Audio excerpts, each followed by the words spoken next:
Thank you, Josephine, for really making the time to do this interview. It's you must be the long sought a person for interview. We have started this conversation a year ago in Addis, telling you that I really wanted to have this conversation with you.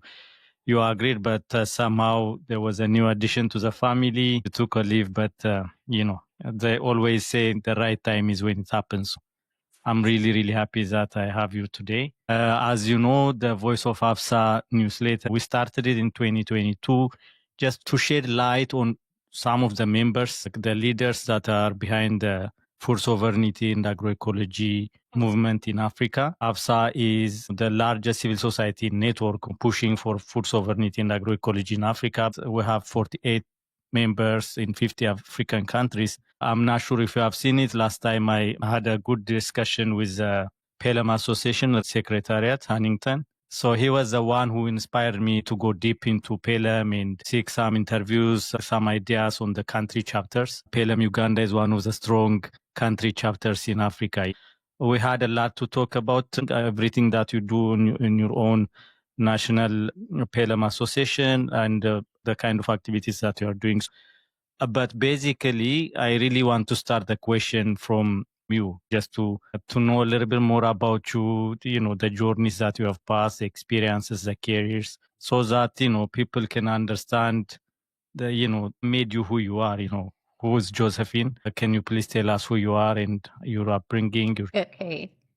Josephine Akia Luyimbazi is currently the country coordinator for PELUM Uganda, which, like you have said, is one of the 14 country chapters within the PELUM Association.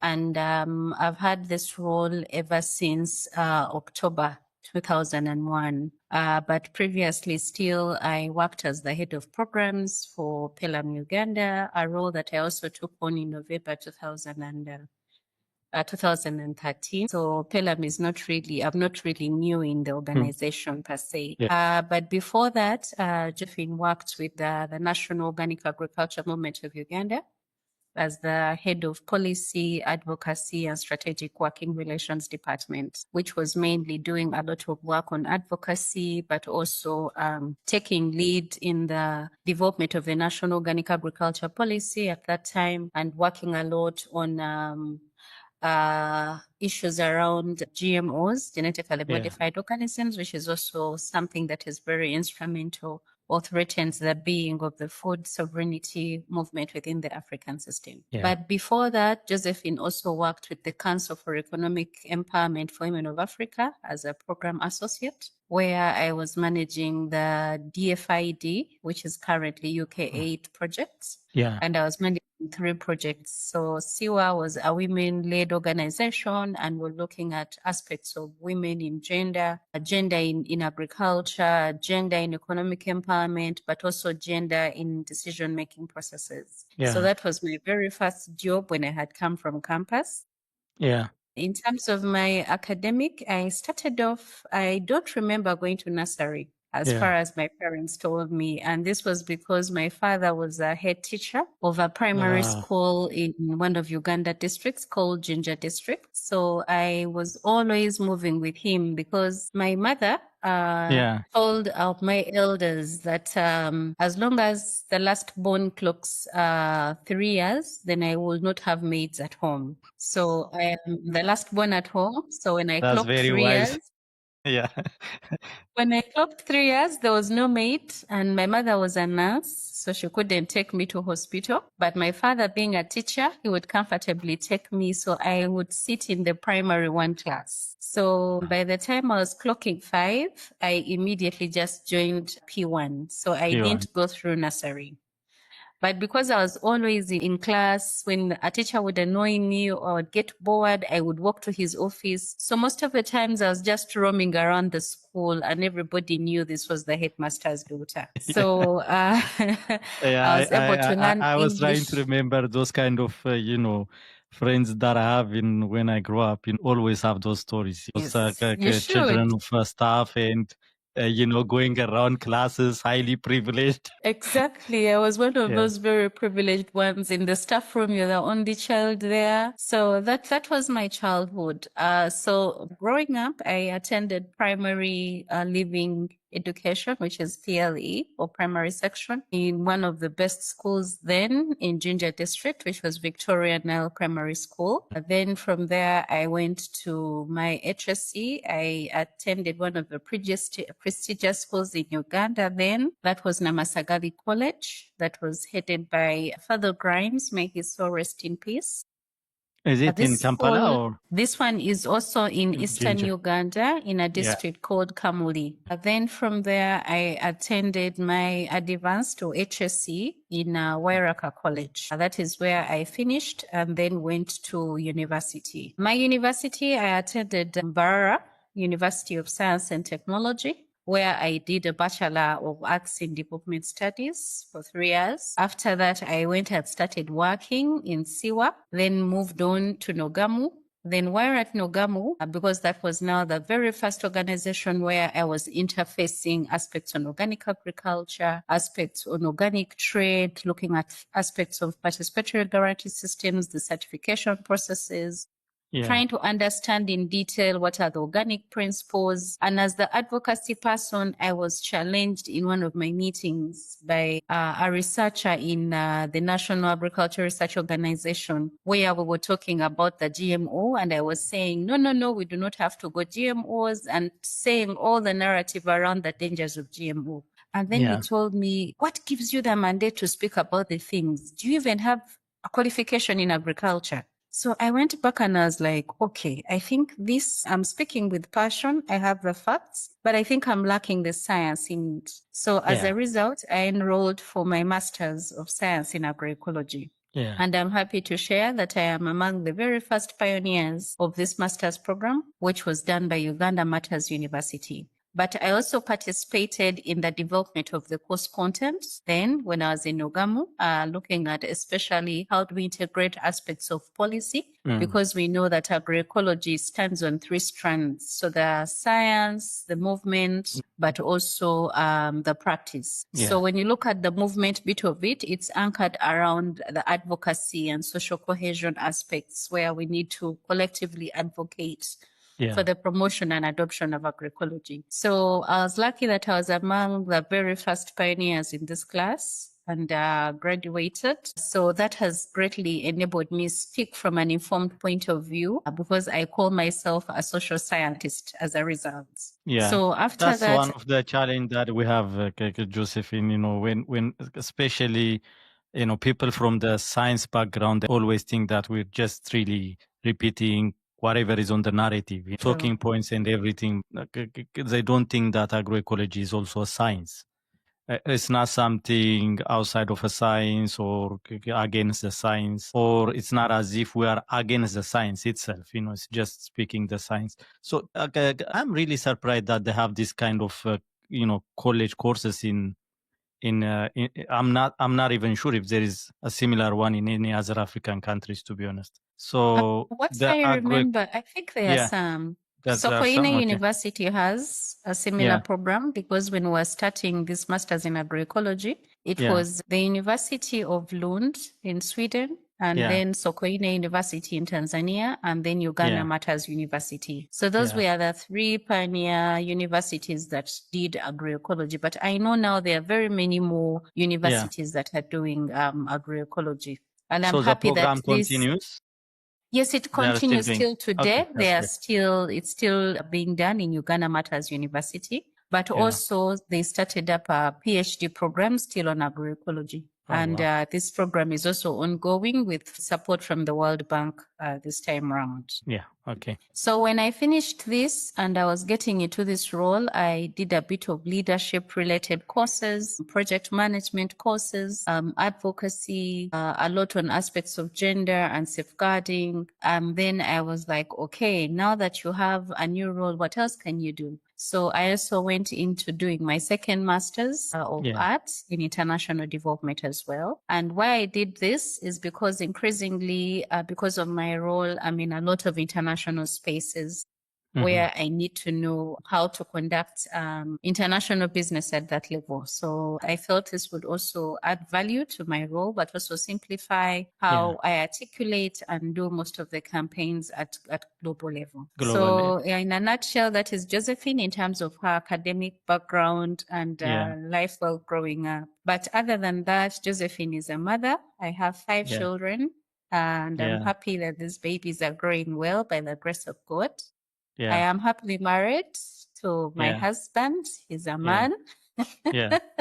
Nowadays, you have to add that as well. Yes. And I'm the last born of a family that was before 7, but we are now 6. I lost my immediate sister in a very fatal accident. That was in 2003. Yes, it really struck me hard because it was my sister and her husband and the baby that I had taken care of. So we had 3. It was quite a tragedy. We had was 3 she the immediate elder, or? Yes, she was the one I was following.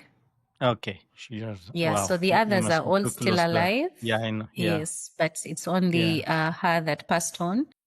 Yes, so that is Josephine. Yeah, it's really amazing. I mean, like the last born, usually they say in Ethiopia they are the most spoiled ones, but it don't seem like no. Actually, why I'm not spoiled, I think why I'm not spoiled, I also faced a lot of tragedy as I was growing up. Yeah. As I was joining HSC, I lost my mom. Oh, wow. Yeah. So life wasn't as easy as I thought it would be. So 2 years later, I lost my dad. And then 2 months later, I lost my sister. So that life kind of made me grow up very fast and mature, and reality struck hard because at what point in time, I was in a place of, okay, now you are a total orphan and your sister who was going to help you pay for your school fees has passed on. What next? And I thought of very many things. I really thought I had very many ideas. I should go and be a house help. I should try prostitution as I work for fees. I had very many crazy ideas. At that point in life, God did seem to answer any of my prayers. So I was in a place of desperation and a place of what is next? Because when I was growing up, my dad always called me his lawyer. So I had all hopes that I would be a lawyer at one point in time. And before he died, I had actually picked my forms for government for Makerere University applying for law. And then he passes on. So I'm like, okay, now this is too bad. But luckily enough, my second brother is my second elder brother. Tells me, no, Josephine, life will still continue. We may not be able to afford law, but we are going to get a course that will equally be as marketable as law. And I really appreciate my brother. He took me on with his wife and educated me until I finished university. And yes, here I am. So I'm grateful for that support. It's such a profound story to share.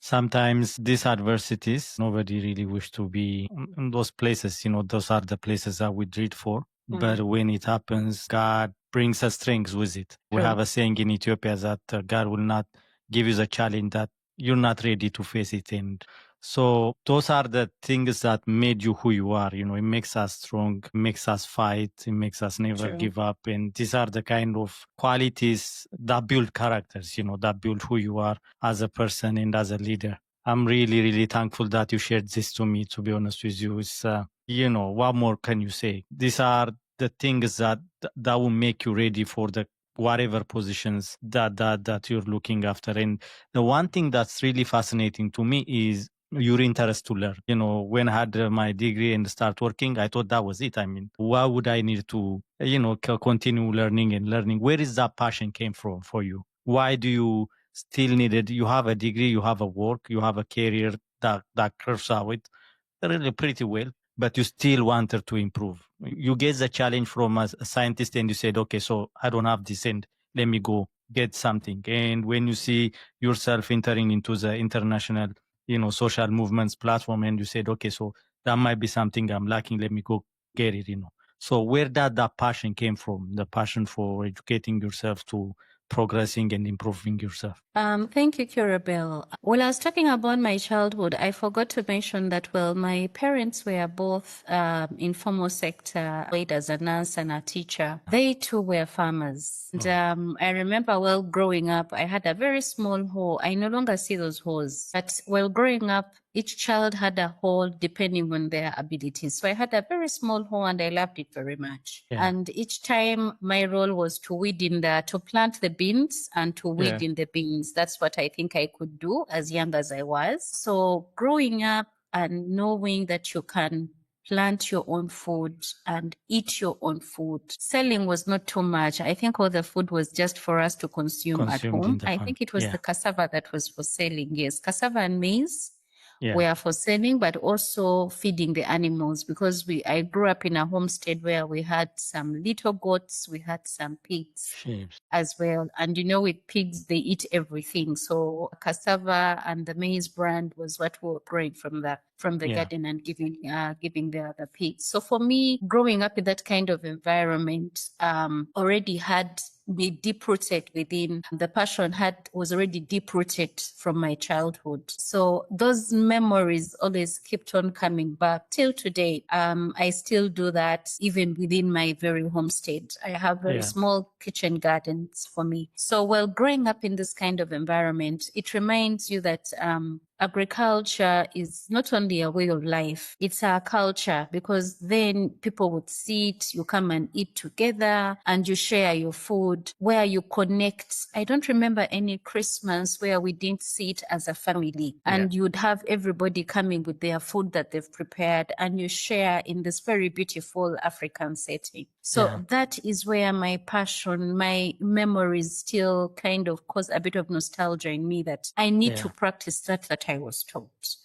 So in terms of what exactly inspired me for more engagement, well, I was sharing that I started off with Nogamu and did a lot in terms of the policy for organic agriculture that was passed in 2019 after so many years, because I joined Nogamu in 2008. At the same time, I was also campaigning a lot in terms of the GMO. And if you look at aspects around GMO, introducing GMO within us, GMOs in themselves threaten the continuity of our own seed, because some of these GMOs are terminator gene. So this already made me think, what is going to happen to the seed that we used to share, that I used to see my mother sharing, that I used to see my grandmother harvest, especially maize, and putting it up on the fireplace for it to be preserved. And this is what would get and plant the next season.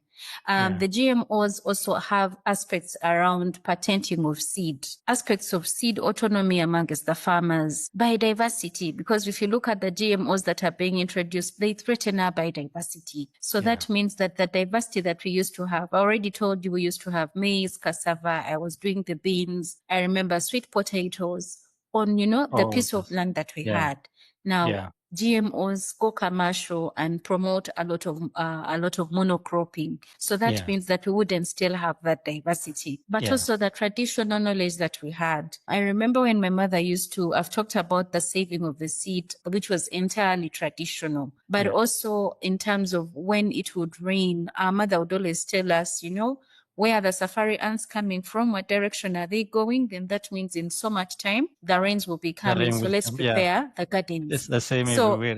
Exactly. So that is no more here. So I felt I needed to see, how do we go back to those basics? How would we ensure that the communities do not lose control of their seeds, but also be tied to corporate interests, especially when it comes to aspects of patent, where you have to get a right to plant the seed, and each season you have to go back and do the same. So I thought I could make a difference. I thought this would be a perfect opportunity for me, because God has placed me in a position where I can speak. I can go to international conferences. I can go to different offices to speak on behalf of those farmers that may not have the opportunity to speak, but also share from a personal experience, because I was raised by farmers. I am a farmer currently. and I know what it means. Kirabel, I got so disappointed. I think it was in 2017 when I was doing my kitchen gardens, and I go to one place where you find a lot of hybrid seeds on our local markets. It's called the Container Village. And I wanted to plant amaranth. So the packaging was very clear with beautiful amaranth, the pink, the red one. And I planted. I watered, I did and waited. Lo and behold, what grew? They were aubergines. So I thought and I was like, wait a minute. Now, what if it was a farmer who was trying to be commercial and they've planted 1 acre of this seed and they have made projections on amaranth? And then it's aubergines that grow. So I thought, what is not happening to our seed sovereignty as part of the contribution to the overall food sovereignty? So I thought this was an opportunity for me to share even this experience. If it happened to Josephine, who has gone to school and is a little bit exposed, what damage would it do to my grandmother deep down in the village? So we need to put the politics aside and think more of the social movement that is upholding aspects of justice, that is looking at aspects of resilience, but is also looking at aspects of sustainability. So my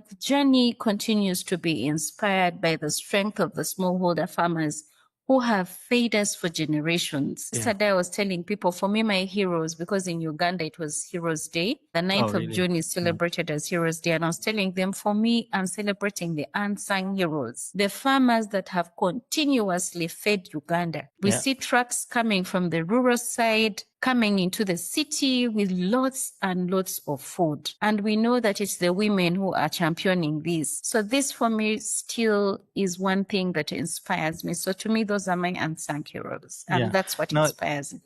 I think you find something that really speaks to your heart, It shows when we do something for money, for career, and when it's really our passion, when it speaks to our heart directly, that's where you see all the energy flowing into one direction and one focus. And I'm really happy that you found that space. And I can clearly see the connection of your upbringing, your childhood, especially these days in Africa or anywhere else because of urbanization, the housing. Not so many people are really lucky enough to have that space, small house gardens where they can practice farming. Maybe okay, I can see the connection, but when did you just say, this is going to be my life? Is it when you joined the organic movement or Uganda? When does it start as a career? I think for me, it started when I joined the organic movement. Yeah. Back then, I think when I went for the interviews, I just read for the sake of passing the interviews. Because where I was coming from, the organization that I first worked in, we were working in agriculture, but it was generally conventional agriculture. And we were working mainly with women fisher folk. So it was not too much into crop. Because with fish, we know that these are farming communities. You go to the lake, you fish, and that is it. So I think when it really struck me hard was when I joined Ugamu for the interview. I remember I was seated at the reception area, and there was a big billboard of 10 reasons why you should eat organic. And I had read and prepared for the interview. I knew what organic was, but I had never put thought to it. So the number one reason is if you want to eat safe and healthy, nutritious food that has been grown without any chemicals. And I was like, okay, wait a minute. Does it mean I've been eating food with chemicals? So it kind of struck me and I was like, no, you're coming into advocacy and you have to make sure everybody knows about the dangers of eating foods that are not organic. So for me, that was the turning point in starting that. And ever since I joined Ugamu, till to date, I am very cautious of what I eat. Yeah. I will always ensure that what I am eating is what I have grown. And because of the kitchen gardens I have at home, the people that I live with, my help is always telling me, Madam, I think the only thing we don't have in our garden is cooking oil, because the tomatoes are there, the spring onions are there, the greens are there, the aubergines are there. I have sugar canes, I have rabbits. So it's everything around there. I grow my own chicken. So, and they're always asking me, so what happens? And I'm like, I need to be healthy. I need to see my children grow. And the pain of not growing with my parents to this age and them seeing me celebrate, I'm like, okay, I think I could have made a difference, because my mom fell ill, I think, for 2-3 years. And within the family, we suspect it could have been cancer then, because cancer wasn't known. Not known. She had ulcers, and she kept on complaining of the pain, and they would keep on telling us it's a wound, it's a wound. So now we think it should have been cancer, but because cancer wasn't that known then the chances could be likely. So I saw my mother eating multivitamins, eating all kinds of medicine as food, especially multivitamins, nutrients, and all those kind of things. And I keep on telling myself, I cannot do the same mistake. She grew her own food, but not all of it, because we bought tomatoes from the market. We bought onions from the market. We didn't have kitchen gardens, because we had a huge garden. So I learned from that, and I'm like, no, I do not want to. I think it's within my power to change this kind of trajectory. And I want my children to also learn the same, because that's where we are going. Unless somebody hasn't had relatives that, or has not been impacted by the increasing toil and health burden as a result of non-communicable diseases, that is the person can comfortably sit and say they do not have passion for agroecology. Now, but if you've had that pain, then it makes sense, you will have to go through. And it also makes your advocacy much more stronger, when you find people who walk their talk and teach the same thing to the people. Most of the time, one of our challenges with advocacy is we kind of preach what we don't practice. And it doesn't resonate to the young people. You are telling us to do this, to care about what we eat, but what are you doing? To care about the land, the soil, what are your choices that respects the environment, or the soil fertility, or the food, whatever it is that we're preaching. So that makes it really strong that you are really practicing. You know the challenge, you know the benefit from your own experience, from a lived experience that you have. So let's jump into PELUM, because that's why we're here. I'm really happy that we are going to have a conversation between the organic movement, the ecological agriculture, agroecology. We have this way of coming up with names that are at times very confusing, but you have managed to seamlessly reconcile everything and really push for ecological, sustainable way of agriculture and farming practices in Uganda, in Africa, the world too. So when did you start PELUM, and how did you start, and tell us the trajectory of your career growth until you become the country coordinator? Thank you. Like I said earlier, I joined PELUM in 2013.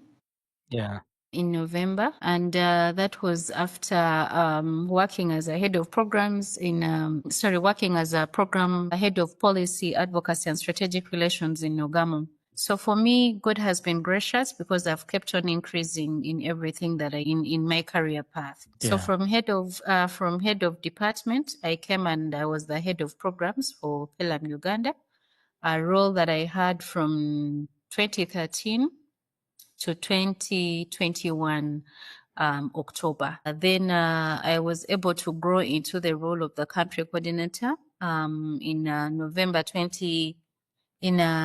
October 2021. So whereas I joined PELUM, I found when PELUM was already an established organization that was started in 1995 as a result of farmers that had gathered in a conference to deliberate on different issues within agriculture. And these farmers thought of how can we have a collective voice, but how can we also address the harsh conditions that we are facing as farmers? And then there was also the need to ensure that we are holding our land in stewardship of the next generation, and they thought this could be best done by sustainable land management practices, which they call the ecological land use practices. So as a result of these people that participated in this meeting, each of the participants that was represented was tasked to go back into the independent countries to start a PELUM country chapter. So for Uganda, we had representatives from Environmental Alert, we had a representative from Africa 2000 Network, and another third organization. So these are the people who sat together and started PELUM Uganda in Uganda in 1995 as well. So PELUM was officially launched at regional level in October, and so was Uganda, because it's one of the country chapters that was started right from inception. So this year, PELUM Association will be celebrating 30 years of existence. So will PELUM Uganda celebrate, because we've been there ever since the PELUM Association was established. So that is the history about PELUM. The oldest PELUM Association, in Africa. I'm not sure, which one comes before. I think it's around the same time with PELUM Kenya. So I'm not really sure if they're celebrating. Yes, 30 years, or PELUM Kenya, PELUM Uganda, PELUM Tanzania. Zimbabwe. Yes, Zimbabwe, Zambia. Those are some of the country chapters that started in 1995. Yeah. It's really crazy to think about it. One thing I really wanted to mention to you, and I honestly have huge respect for PELUM Association, is the institutional memory keeps pushing forward. Before you, the country director, many people that I met was speak to me about Stella, how strong she was. She's an amazing leader and everything. And for me, to be honest, the measure of a great leader is not only what they do during their tenure, whatever accomplishment they have, but how well they mentor, how well they empower the next generation of leadership and pass it gracefully to the next generation, where putting them in a very best platform that they can elevate from. So can you speak to me a little bit about her? Just let's celebrate her, contribution, the effect that she had on you, whatever you picked up from her, some lessons. I'll be really happy to mention her here. Thank you. Met Stella, I think it was in one of the meetings where I was still working with Nogamu, and we were starting up a discussion on having a collective civil society organization that speaks for advocacy. And luckily enough, that organization grew. That is the Advocacy Coalition for Sustainable Agriculture. So I was in that space as we're discussing, and that is when I first met Stella. And after that, she interested me in how can Nogamu join PELUM. So I joined, I made sure I influenced my organization then to join PELUM. So luckily enough, when we came on board, it was, I think, after some months, we had our election. And during the election, members were busy saying, Josephine, stand, Josephine, stand. And I was very young and I had never been on any board. So I didn't know. And immediately I whispered to Stella, do you think I qualify to be on the board? And she was like, yes, why not? And that was the very first time I was seeing another lady encourage another one. So as young as I was like, okay, let me just stand and see how this will go. Yeah. Surprisingly, I was overwhelmed with votes. I was elected. And so I joined PELUM Uganda on the board. Before you even joined. Yeah. So I was there and I was saying, oh my God, I think I am here to learn. And I remember that's what I said, because I was with people who had been on boards before. They were mature in age. I was still a very young girl. And most of the time I was actually very quiet. One person who would be very quiet and try to listen and observe. So in most of the meetings, I would always be listening and trying to learn from the different board members. Yeah. And that opportunity gave me a little bit more close with Stella. So I remember when the opportunity came up, because by that time, PELUM didn't have a head of programs. Yeah. My organization, then I felt I needed to move. So I asked her, Stella, what will be the impact? I'm on the board, but I want to apply for this role. So she tells me, no, I think it's okay and you have what it takes, but that would mean you will have to resign from the board. From the board, yeah. So I told her that's okay. Then she also asked me, what do you think will happen? So I told her I will either win or I will lose, and I'm open to anything, because in an interview there's a loser and there's a winner, so I have no issues with it.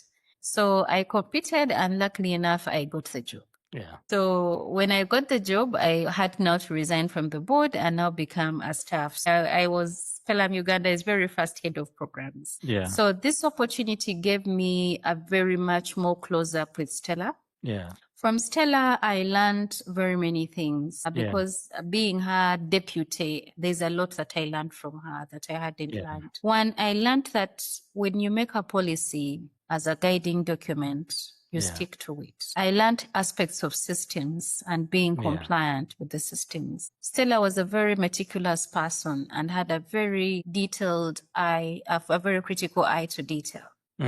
That she taught me as well. To form documents and make sure you've understood them, and it's okay for you to get off a document and come back to it with a fresh eye, because to the other person who is reading the document, you're representing yourself in that document. So I learned that from Stella. I also learned to be very composed. Before, I think I was much more vocal than I am, but in some spaces I will be very quiet and then speak later. So I've also learned that, especially when I'm in new places, for you to first understand the terrain and be able to soak in, lean into the process, and then be able to add value to the process. So that I've also learned from Stella. Through Stella, she was able to give me a number of opportunities in leadership, meaning she saw the potential in me even before I had seen it in myself. And she would encourage and give very positive, creative feedback. And constructive feedback at that. So where you have really gotten flowers, she'll give you the flowers. Where you need to have areas of growth, she would still call you and tell you, Josephine, I think you could have done this differently, and you can use this. So she gave me that opportunity. Stella gave me the opportunity to participate in donor spaces and engagements, because she would always tell me, Josephine, I'm only managing 2 donors and the rest I use, so handle them. So I think even the very first time after AFSA came to PELUM, the next was like, no, deal with it with Josephine. And, negotiating a contract, negotiating budget amounts, negotiating the direction that you want to go, she gave me that opportunity. Little did I know she was mentoring me into this role. And I remember sometimes she would joke and say, Josephine, I'm leaving soon, so act like I'm not around. And I'd keep on joking and telling her, where are you going? I would tell her, where are you going? You're still too young to go anywhere. And she's like, no, I've been here for so long and I need to go. And I'll tell her, no, I also still need to learn from you. I remember, I think it was 2017. We would come in, would always report earlier than the rest of the team, just for us to have catch-ups. And in that meeting, she told me, Josephine, this year I am leaving. So I want you to know I am leaving. And I was like, are you for real? And she was like, yes, this year I am for real. So she would always throw me in the deep waters, negotiate for this contract, into this space. And I'd always tell her, Stella, are you sure you're leaving? Because I do not want to do some of the things. And she would tell me, yes, I'm leaving. Luckily enough, she didn't leave that year because psychologically I wasn't ready. Totally. I wasn't ready in case the opportunity came. And she'd always tell me, you need to prepare yourself to take on this role and do not let somebody else come and take on this role, because you also have the potential to do this role. So if she hadn't spoken to me and given me that confidence to believe in myself that I can do this role as well, then I wouldn't have. Frankly speaking, getting into this role was very hard, replacing a person like Stella with all her good qualities. But I am happy, because each time I would meet her, I would tell her, Stella, you've handed me an organization that has already grown, that I don't even know what I'm going to do. But one thing I assured her is you're taking it to another level too. That's one of the, the best way that you can thank her or, give her a praise is by how best you perform without her. And true. You did and that's what I told an her. amazing job. Thank you, Curabel. And that's exactly what I told her. I can never leave PELUM more in a worse situation than you gave it to me. The best I can do is add, and I will find a way of adding to PELUM for it to be able to grow, so that when I'm also leaving, I'm leaving a PELUM that has grown. So that is one of my inspirations. That is my dream as the current country coordinator, to grow PELUM more than where I got it, because my predecessor did a very tremendous job, a very tremendous job.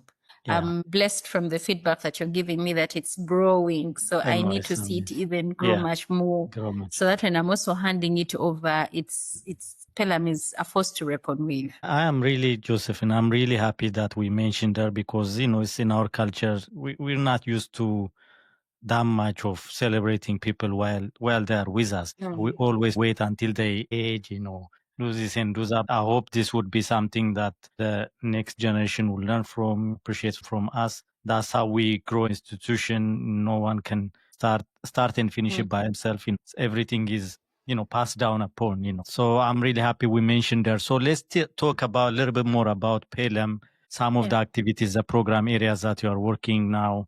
What is PELUM Uganda? What are the major activities that you're doing currently? Okay. PELUM Uganda, we say we are a network of 75 member organizations that are spread in 121 districts in Uganda. Our districts keep growing, and now we are going into a political phase. I'll be lying to you that I know how many they are, but the last I checked, there were over 140 districts. So at least of those, in 121, you'll find PELUM Uganda. Yeah. So in terms of what we aspire to do as PELUM Uganda, in terms of our vision, we are looking at communities in Uganda sustainably utilizing their natural resources. And this comes from some of the ideas that our great founders thought about PELUM. As a mission, we work to enhance the effectiveness of our member organizations. Because as a network, we empower the member organizations who then work with the smallholder farmers. So once we enhance the effectiveness, then the member organizations empower their affiliate smallholder farmers in the farming communities in practicing agroecology. And we do that through capacity building, through research, through innovation, through networking, through advocacy, and all this we intend to see that it's intended for the equitability and improvement of the livelihoods of the smallholder farmer at the end of the day. So as PELUM currently, we have a strategic plan that is almost past mid-year. We started it in 2002. And it will be ending in 2000. This strategic plan has five strategic areas or domains of change. The first one is agroecology and sustainable natural resource management. This particular area looks at aspects around climate resilience building. It looks at area where we promote the community managed seed security, the community resilience agroecosystem model. This is what we use when it comes to aspects around climate resilience and promotion of agroecological practices among smallholder farmers.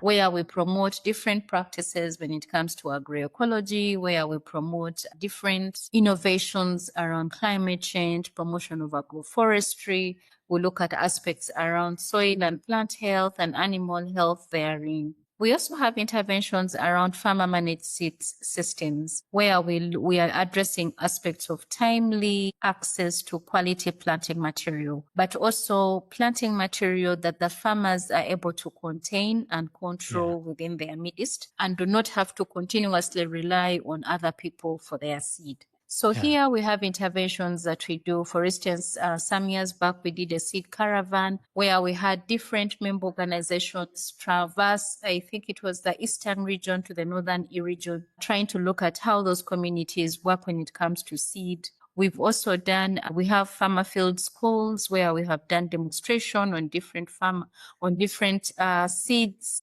especially granules, beans within the community. So we allow the community to select some of the seeds that they want to pilot, and then we work with the farmer field schools. We also do community seed banking, where we have been able to establish community seed banks within the communities for them to be able to access seed, but also grow more seed and also promote seed as a business, where they are able to sell and trade different seed within the communities. Then the last intervention we have in this strategic domain area is promoting indigenous knowledge and local innovation on food and seed within the agriculture sector.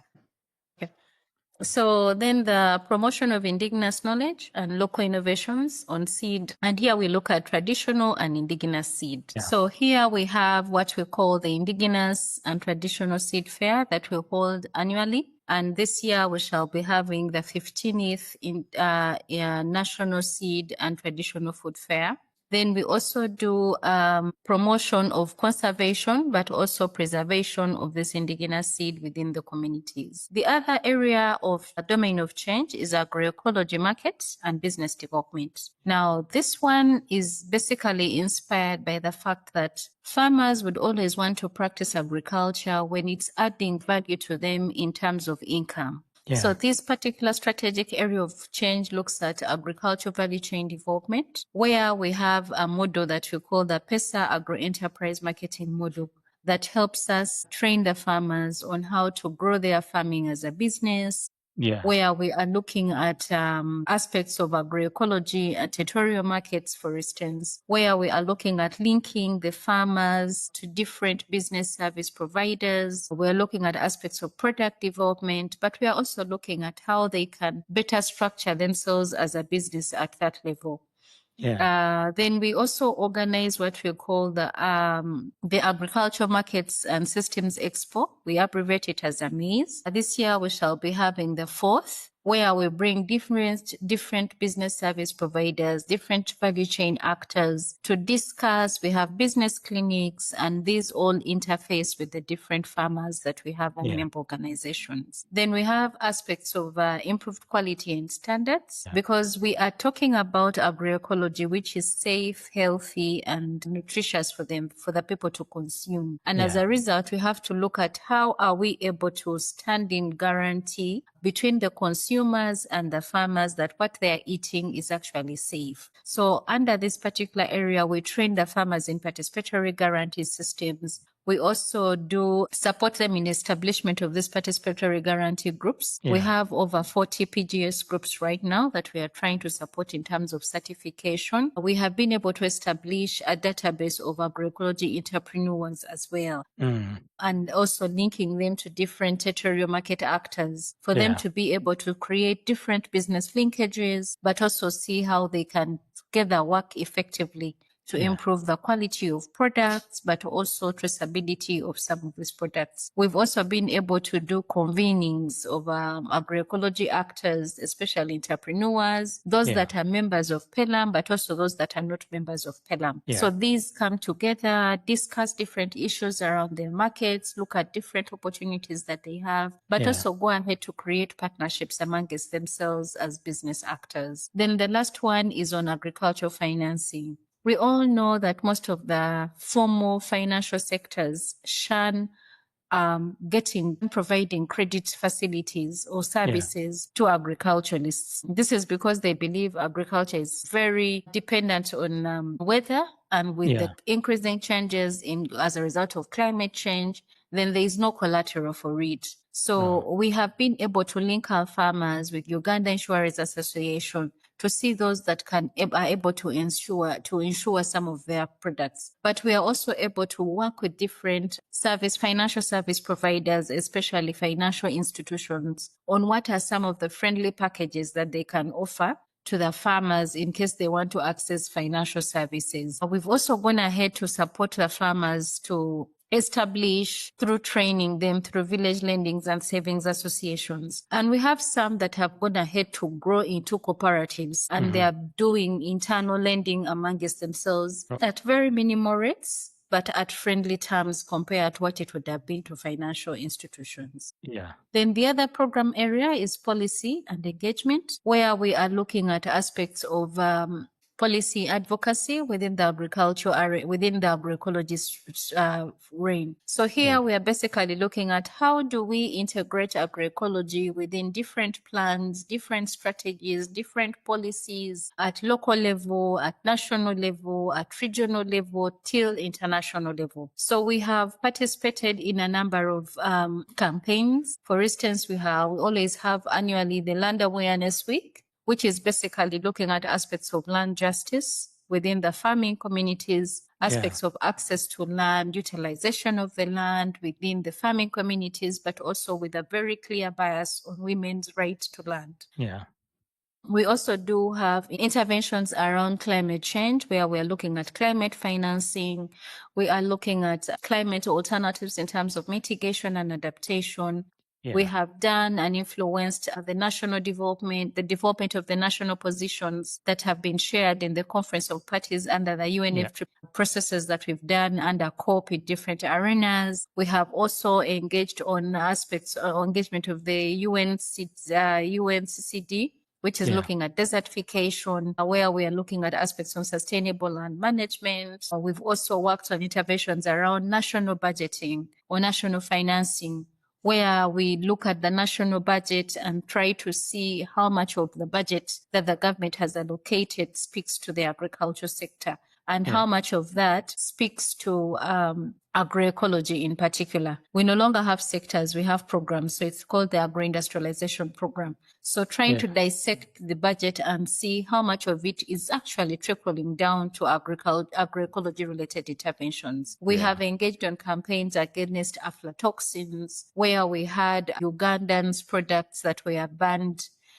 to be exported to Kenya, especially the maize and the eggs, because of the presence of aflatoxins. So we work closely on this kind of campaigns. Recently, we've just been involved in the World Food Safety Campaign, the Nutrition Week, where we are looking at how do we go back to our food sovereignty, to consuming our indigenous and traditional foods as well. So this is what we do within the policy and advocacy, but we also support the member organizations by creating enabling environment or spaces where they can comfortably engage their policymakers. And over the years, we've had the National Agroecology Actors Symposium, which happens annually. This year we shall be having the 7th as well. And the previous ones have been on policy development of the National Agroecology Strategy. But we've also worked on other policy processes within this very space as well. So these are some of the areas where we do basically trying to look at policy and influencing the integration of agroecology within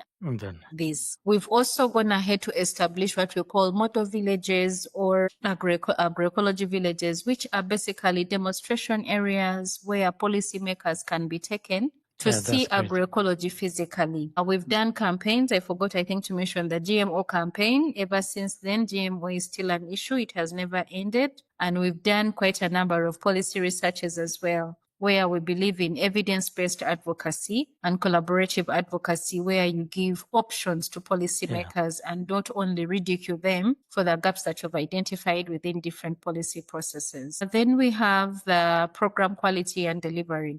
Program quality and delivery basically looks at the enhancement of PELUM Uganda as an organization, but also the capacity of our member organizations. So here we do a lot of knowledge management, aspects of monitoring and evaluation, aspects of enhancing capacity of our members, based on what they request for. So the previous trainings have looked at governance, aspects of taxation and compliancy. We've had use of ICT in monitoring and evaluation. We've done trainings on financial sustainability.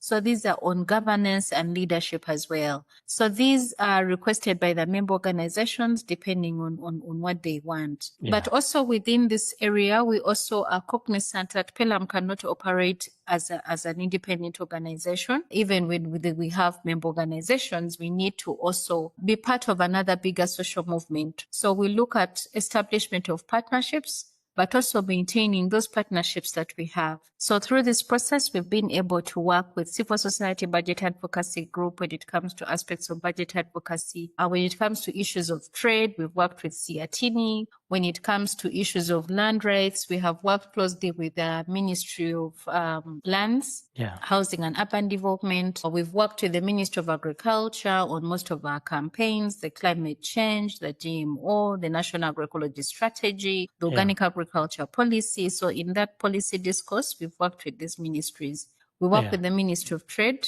Industry and Cooperatives when it comes to aspects around marketing. We've also worked with the Uganda Parliamentary Forum on Nutrition, which is looking at the food and nutritional policy, but also the food and nutritional bill. And this is where we've been able to champion different aspects, including My Food is Ugandan, which is a bigger part of My Food is African campaign. That is led by AFSA. So we've worked with them and we strive to formalize these relationships. So we have a memorandum of understanding with Ministry of Agriculture. We are pursuing the renewal of a memorandum of understanding with the Ministry of Lands, and we've started discussions on the establishment of an MOU with the Ministry of Trade. So we also work with the schools and colleges permaculture program, which is looking at integrating and beginning with the youth at a younger age when it comes to aspects of agroecology, We work with the Advocacy Coalition for Sustainable Agriculture, like I had said, when it comes to aspects of advocacy and so on. Then we have the organizational functioning, which basically looks at, it's more inward looking, enhancing the capacity of our staff to effectively implement projects. Yeah. But also the capacity of the member of the management team and then the governance as well. So this is where the governance aspects are anchored. And then it also looks at sustainability of the organization, where we develop resource mobilization strategies and look at financial plans in terms of how do we diversify our budgets? How do we look beyond donor dependency to ensure that PELUM Uganda continues implementing its activities amidst the current changing donor landscape? So those are the main strategic areas of focus within our strategic plan. Yeah, wow. Thank you. Thank you so much, Josephine. I mean, this is, honestly speaking, it looks like a more systemic, comprehensive way of pushing agroecology in Uganda in terms of different aspects, the policy environment, capacity building. You try to make a business sense, not only practice, agriculture, but how are we going to attract young people to agriculture? How do we make agriculture more sound to them in terms of business? The way you try to build the capacity of your members and everything.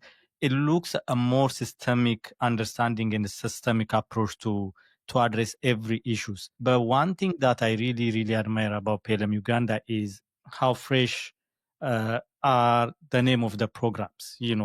It's not the usual cliches that we know in the NGO sector, like awareness creation meeting, awareness sensitization, capacity. There are some activities that are so easy and highly overused and repeated. When I see PELUM Uganda, your creativity, innovation of programs is really amazing. The way you even call not program areas, but domain of change. I found it, very, very insightful. So I really want to mention at least 3 of them that I found very, very interesting. And maybe if I give you a chance to elaborate. One is I want to speak about AWOLA, the African Women Leaders in Agroecology, mentorship activities that you're doing. I have never seen this kind of program elsewhere. And maybe the Agroecology Week of Action, annual Indigenous Traditional Food and Seed Fair.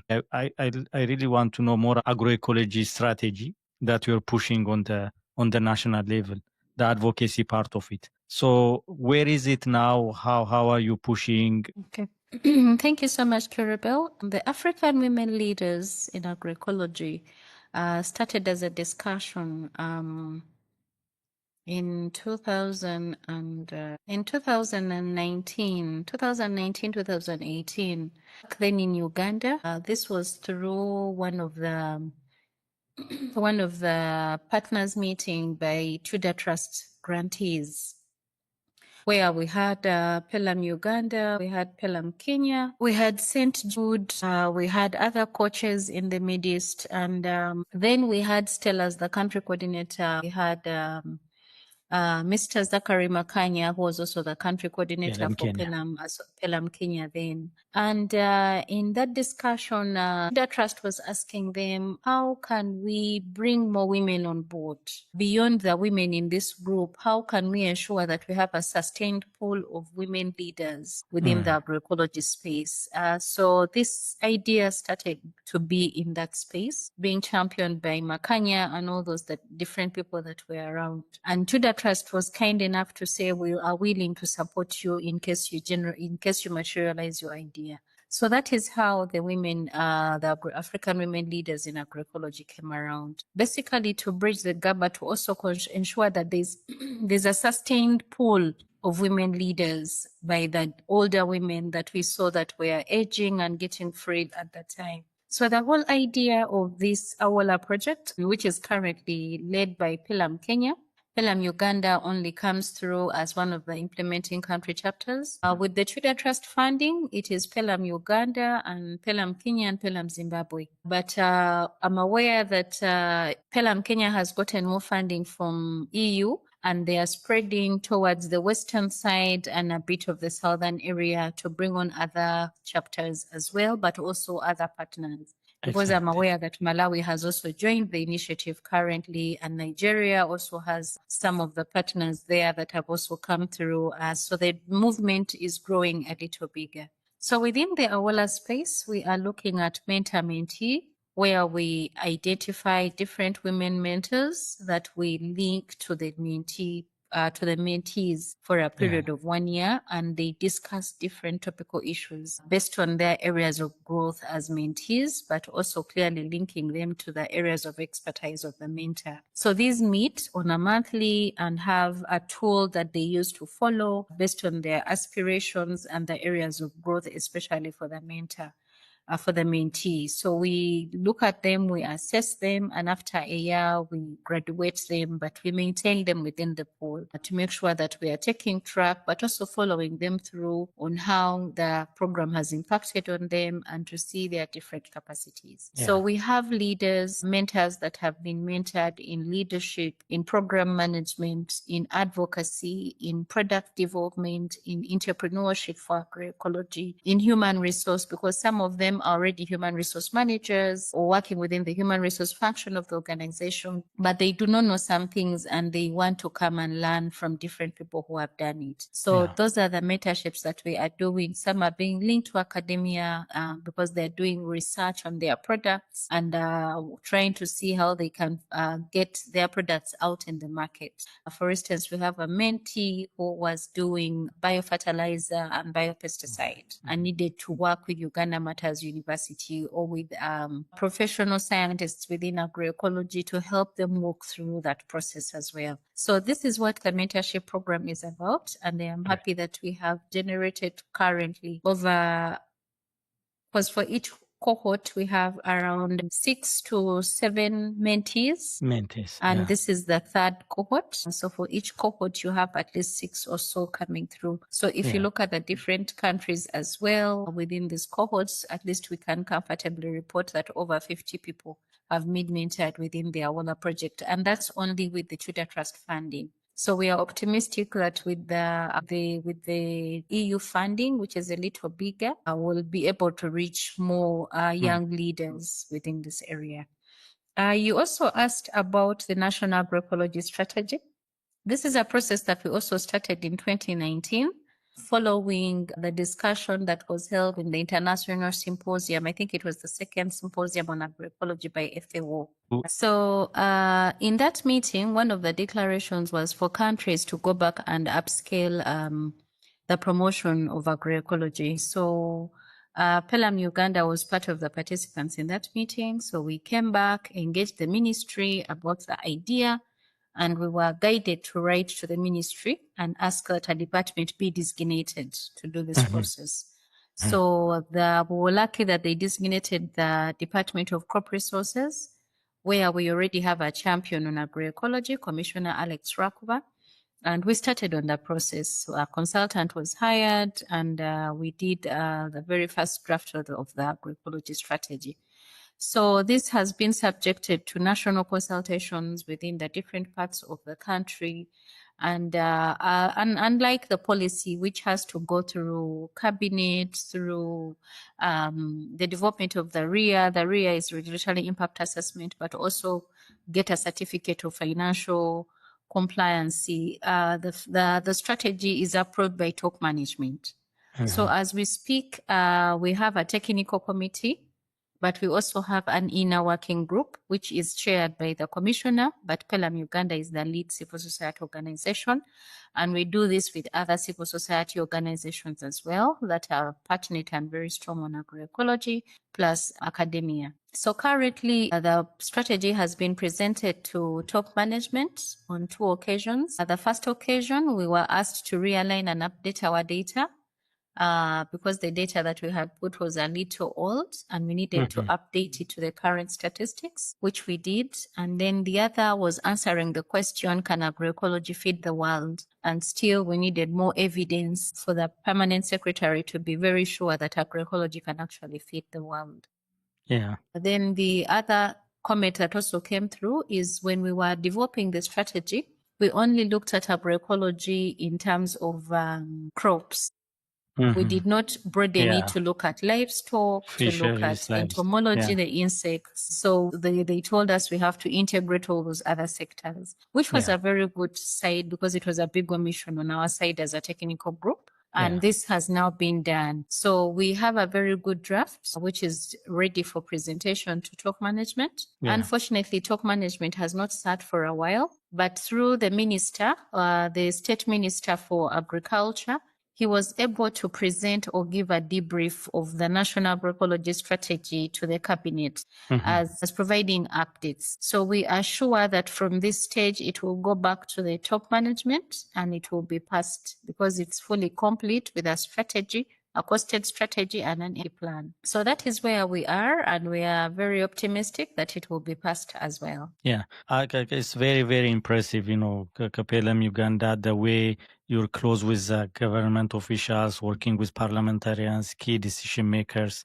especially with the Ministry of Agriculture and Animal Husbandry. I see, a sense of, you can correct me if I'm wrong, but you work like in collaboration, not like in many African countries, the relationship between civil society and government is, a little bit tension. There is always back and forth, a fight. They think that they are the enemies, working closely and in collaboration in the sense of working for one major cause is really lacking in different African countries. But I see a way of more cordial relationship with the government, and how do you achieve that, and what would be the best lesson for others that you can share in terms of really achieving in policy advocacy areas nationally? Thank you so much. I think for PELUM, we learned the hard way. Because there was a time when very many civil society organizations were doing advocacy, but always blaming the government without offering alternatives, which was more of the confrontational way of advocacy. And as long as you do a lot of confrontational advocacy, then the government will automatically shun you out and not involve you in their processes. So we reached a point and we're like, how do we do inward reflection and appreciate the government for what they are doing? Because as civil society, we do not have the mandate to develop policies. Neither do we have the mandate to fund these processes, not until the government gives us that. Yeah. So, and we should also be cognizant that whatever we do, we are supporting the government interventions, and we don't do this in isolation. So, PELUM, we appreciated that space as an enabler, as a contributor towards the government processes, towards the government plans, and support in implementation of government recommendations that are come through as policies or legal frameworks. So in so doing, we were able to sit with the ministries and tell them, look here, we are not here to fight you, but we are here to give you options where you may be limited, because we know that government also runs on a national budget and at times on donations, and may miss out on reaching some vulnerable groups that are actually affected by some of the issues that they want to change as policymakers. So we came from that space and were able to work with them and tell them, look here, we can be your voices on ground, and we can support you implement some of your recommendations as well. And we are willing to also take you to some of the spaces for you to be able to learn and pick ideas and benchmark from different countries, because through our networks, we can talk to some of our partners who have these processes. And I remember, for instance, when we were developing the national agroecology, we had funding from one of our partners, and the partner was like, they gave us an open check if our members if the members within the ministry wanted to learn from Burkina Faso about how they do the agroecology policies. And we had the same, the Kenyan team came here as well to learn how Uganda is doing this. And we have members from the commissioner and some of the staff within the ministry have been supported to participate in national events for them to be able to debunk and remove that wrong narrative on agroecology. Because by default, most of the governments are promoting conventional agriculture. So I don't blame them when most of their thinking, most of their recommendations come with a conventional lens. And not until they're in these spaces, then we gradually change their attitude. So we have been able to work with them. We've supported the minister to participate in BioFAC in Germany.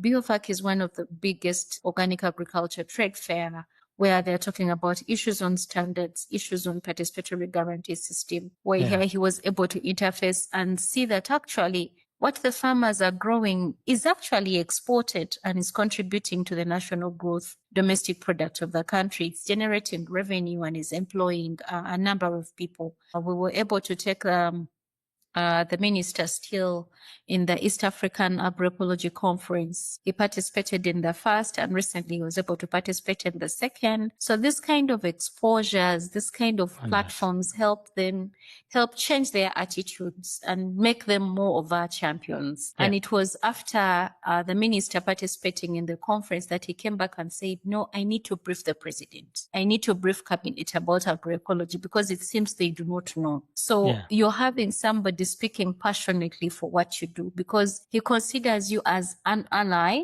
and not as an opponent. So we've been able to consider government as our allies where we sit together. We have memorandums of understanding that clearly articulate the things we're supposed to work on. And we've provided information with them. We share our annual budgets. We share our work plans. We share our reports, clearly highlighting what we have been able to work with them. And also that linkage with some of their mandates. For instance, we have the agricultural sector strategy. So clearly showing how is PELUM's work helping them contribute to that. In the areas of research, we've also worked with government on some of these areas because we know government has the mandate to conduct massive research, which we may not be able to do because we do not have the facilities. We may stop at participatory action research at farmer level, but they can do much more than that. They can do action-led research. So we need government in one way or another. We need to be in bed with them for us to have a very good marriage and be able to push for a collective agenda. No one is fighting another, but rather each one is complementing another. It's a great lesson, to be honest. And the one thing that I really appreciate about Uganda from far is even the President Museveni. He is considered as one of the champions for African indigenous healthy and nutritious food. He has expressed his suspicions about GMOs, and that is a huge help coming from the top of the government leaders, and it has a way of influencing other government officials too. But I agree with you, our formal education, the information, the narrative is most of the time we're more exposed to the industrial agriculture narrative, which is creating a huge problem. So while we are on this topic, can you give us some words why you think agroecology is a way forward for Ugandan food systems transformation? Why is it important? Why is it critical? And why do you think that Africa should transition toward this agroecology? If you look at what we are currently grappling with as Africans, as a country, Uganda, but also as the globe, aspects on climate change, aspects on decreasing biodiversity, aspects on decreasing soil and plant health. If you look at the current incidences that are bringing a lot of health issues in terms of the rise of non-communicable diseases, the cancers are so prevalent right now, aspects of diabetes, people getting clots, very many health complications, hypertension. Stroke is becoming so rampant with something that we grew up knowing is for, people who have really advanced in age. You will find even a youth that is really coming into interface with some of these issues. So in terms of why should we really prioritize agroecology? Agroecology in its totality, looking at its certain principles, offers a huge, enormous variety and benefits, including addressing some of the issues that we're grappling with. If you look at some of the principles within agroecology, for instance, biodiversity, which we are using to address the challenges and undo most of the things that the monocropping has resulted to. Biodiversity is a very strong pillar within agroecology. When we're looking at improved soil health and plant and animal health, agroecology is looking looking at using readily available materials, promotion of biorationals and biofertilizer, which is not going to affect the microorganisms within the soil, but improve the perforation of the soil and the filtration of the soil when it comes to these areas. Agroecology is one that is talking about this. When we are looking at the use of the biofertilizers, we are increasingly reducing on the social and environmental impacts of synthetic chemicals in terms of contamination. Recently, I was participating in the World Safety Day, and I was very taken aback by the figures in terms of the contamination that is resulting from the use of synthetic chemicals, from the use of aflatoxins, and how we had members that were representing Uganda Cancer Institute that were telling us, for instance, aflatoxins and the use of, in Uganda, they use a lot of mancozeb as a preservative, especially in vegetables, tomatoes to be precise, is closely being linked to cancer and also closely being linked to reduced infertility, to infertility in women, but also low sperm count amongst. These are not things that you will be privy to if you're using readily available biorationals and biofertilizers. So it's high time that we adopt agroecology and see how this can be done. If you're looking at increased resilience to climate change and pest incidences, it's only agroecology that can address those, because within agroecology, we have that symbiotic relationship between the different ecosystems. We are looking at how do we enhance aspects of agroforestry? How do we adopt sustainable farming systems? For instance, crop rotation, mulching, use of contours, rainwater harvesting. All these are promoted within agroecology. So agroecology is one that promotes and ultimately leads to sustainable food production systems that are more resilient, more nutritious, but also, if you look at the strongest point for me, is bringing in the aspect of culturally appropriate, because within agroecology, aspects of culture are strongly enshrined. So that's the most missed point, Exactly. So for me, this is where I feel agroecology is really vital. Now, thank you so much. It's really, while you were speaking, I was thinking how agroecology is really addressing different aspects of, farming and food systems. The question always remains, how can we, feed or produce our food in a way we're not destroying our biodiversity or our environment.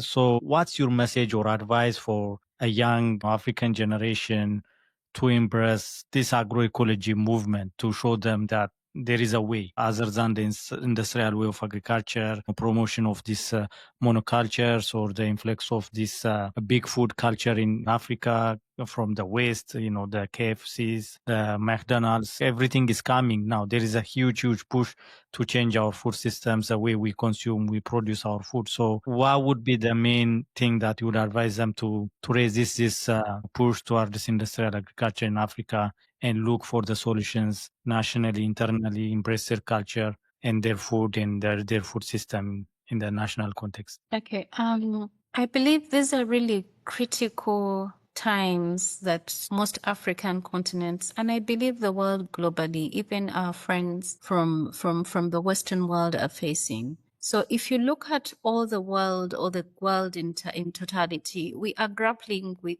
very competing narratives when it comes to aspects on feeding the world. What kind of food are we feeding the world with? But also adapting to climate change, because climate change affects all of us irrespective of who you are. We are all impacted grossly by climate change. And then the issue on restoration of biodiversity. Within the youth, we have our hope. If you look at most of the African countries, I think majority of us have youth as the major population. For Uganda, looking at the recent census that we had, the youth are almost 60% of the Ugandan population. And so is the same thing with Kenya. You saw how they came up in flames. The Gen Zs took all over and, took the country by storm. This was just a demonstration that the youth have a lot of innate power invested within them. We need to see, how do we empower the youth with adequate information, for them to be able to change the narrative that is around. When you talked about eating modern food, especially fast foods, it's not that the youth desire to have this, but it's the society that we are in. The narrative clearly says, if you do not eat that kind of fast food, then you're not modern enough. You're not styled up enough. You're not taken to be of a certain social class. So the youth would always want to be associated with that social kind of class. And the youth that I've interacted with in terms of how can we change, I remember we still are implementing the Youth in Agroecology Learning and Business Track Africa, which is abbreviated as YALTA. This project was started initially to see how do we interest the youth into agriculture. We have a lot of unemployment in Uganda, for instance, and so are other countries, meaning the youth are shunning agriculture as a form of employment and looking at different ways. And when we're talking to the youth and trying to understand what exactly is making you run away from agroecology. And one of the things they said is, Josephine, you're not making agroecology as sexy as we want it to be. And it's what not did fancy they need? enough for them. It's not fancy enough.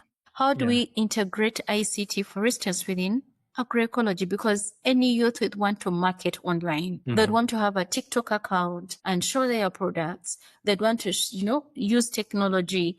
They'd want to use tools that are making things very much advanced and, increasing their production and productivity at the end of the day. They would want to add value, and they're mostly interested at the marketing chain and a little bit not so interested in the production chain. And this is because of the profitability along the value chains of different products. So we need to see, how do we change the narrative? How do we entice them to love agroecology for them to be able to take it at the forefront? And this is what I have to say to my youth, to the dear youth in Uganda and beyond. A lot of hope is invested in you, and we have all the information. We have all the tools to equip you to take us back to the glory that has been totally distorted as a result of the very misleading narrative, as a result of the growing industrialization quest by some of our leaders. And yet we need to go back to the agriculture that still promotes our heritage, agriculture that promotes biodiversity, agriculture that promotes system interaction and puts us in a place where we can comfortably say this is a sustainable food production system. The time is now, our dear youth. Wow, I'm really blown away, to be honest. I mean, this is the most profound, moving, very touchy message for African youth. It speaks directly to my heart. I'm really happy that you gave us your words, and I'm sure it would inspire many youth as it does to me. And maybe it might be the right time to ask you, what would be your, I'm not asking you about the legacy, where you are still young and pushing, but at least if you can, what would be your vision? What do you want to see in the near future in Uganda, in PELUM, in Uganda, in Africa?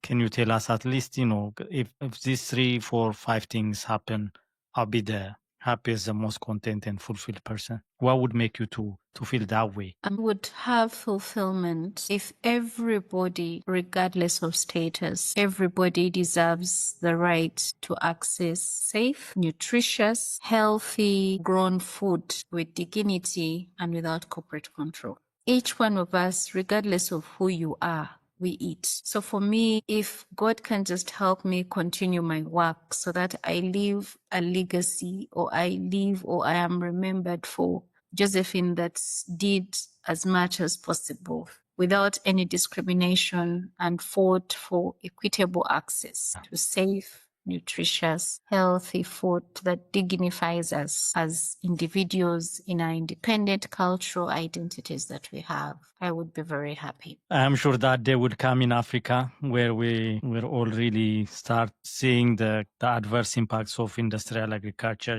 The West is seeing it. The danger is really, everything is really collapsing before their eyes, and it's up to us to really show our young generation, to be able to direct them to look what has happened elsewhere, so that they can respect and celebrate what they have and defend, resist against anything that's pushing the most destructive agricultural systems in Africa. I'm really happy. I know it's very, very late in Uganda now. It's around 11 a.m. here, close to noon. anyway, so I must have kept you really, really long. So I am extremely humbled and grateful that you take time, all this time to really speak to me and to our audiences. I'm sure given time we could have covered a lot of questions, but at least it will give us a glimpse of who Josephine is, what PELUM Uganda is doing, and the impact it's having nationally, regionally, in Africa level, and globally. So I'm so happy